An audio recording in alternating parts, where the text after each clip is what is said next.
late, I drove down from Lowell, Massachusetts, where I live. You know, we've been all over the state. In fact, if you get a chance when you're on the way out, one of the things that you will get to see is our campaign RV that we've rented for the last week of the campaign. So it's all decked out. And I think in the last few days, we've done over 1,000 miles just campaigning around the state. We've been out there, we've been out in Western Mass and Central Mass, and we've been having a lot of fun. People like the fact that we have a Republican primary that's clean and positive and is getting the message out about what the auditor does. That's a first. People really like that. My name is Kamal Jain. I know some of you have already decided who you're voting for on Tuesday, but I know some of you have not, and I know some of you are voting for me. So I'm going to try to swing some of you over to my side. That's why I'm here. As some of you know, I was actually born in New Jersey, so that makes me an immigrant here in Massachusetts. I grew up in Framingham and Marlborough, the Metro West part of Massachusetts. And my whole life, I grew up, doing things like we call community service today, along with my brothers and my friends, and we never called it that. We just chipped in and did what we did. And not once do I remember growing up ever hearing anyone say, what's Boston going to do for us? What's Washington, D.C. going to do for us? We all did what we needed to do ourselves. And that's a tradition we've had in New England for many, many generations. And we've started to lose it. You know why? Because more and more money is going to Boston every year, and less is coming back to places like Orleans, or Falmouth, or Lowell, where I live. That's what we need to fix. Now, what got me into the race was over 2 years of researching state government spending. And what I found was very disturbing. What I found was an increasing spend and a decreasing return to the communities. And in the middle was this big black box called Massachusetts state government. You pour $19 billion in direct taxes in the top, you get $5.5 billion out in local aid. That means we have $13.5 billion just in local taxes that are consumed by the Beacon Hill machine. That doesn't make sense. We have police, firefighters, teachers, health and human services workers being laid off.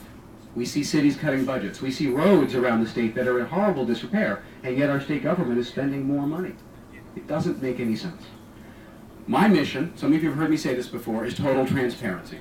Total transparency is financial transparency, legislative transparency, and procedural transparency. Financial transparency is the most important, because nothing happens in politics without money. Nothing. The more money that goes to Beacon Hill that doesn't come back to us, the less we know what's going on. I propose that every single RFP that our government puts out, every bid, every contract, and every invoice be available to each and every one of us online in real time. When it's signed, it's online. Now I know not everyone uses the internet, but we have millions of internet people here in Massachusetts, internet users. If even 1% of our voter base looked at this stuff, we would have 42,000 citizen auditors looking at state spending, looking with an eye that's much more objective than the 200 auditors in the auditor's office who guess where their paycheck comes from. It comes from the state government. And there's only 200 of them. We have 537 agencies the last time I counted. 537 state government agencies. 83,000 full-time employees. 200 people cannot possibly look at all that activity and look at every detail. They're going to use statistical sampling and algorithmic sampling and things like that to find the big things. And what's happening is Massachusetts and the taxpayers are dying the death of 1,000 paper cuts. We have literally tens of thousands of decisions made every day with routine overspending and waste, and we need to fix that. So I want to get that online. I want to get every vote by every legislator. Am I running out of time, Don? All right. I'll wrap up. My website is masstransparency.com. I'm sorry, I didn't know how many minutes I had. I would have tackled you. All right. My website is masstransparency.com. We've handed out some information to you. If you'd like, I'll stick around as long as you need to. I'll answer any questions you might have. I ask you for your vote on Tuesday in the primary. Think big. Think beyond just auditing for auditor. Think about changing the relationship we have with our government and using the auditor's office to transform that. Thank you very much.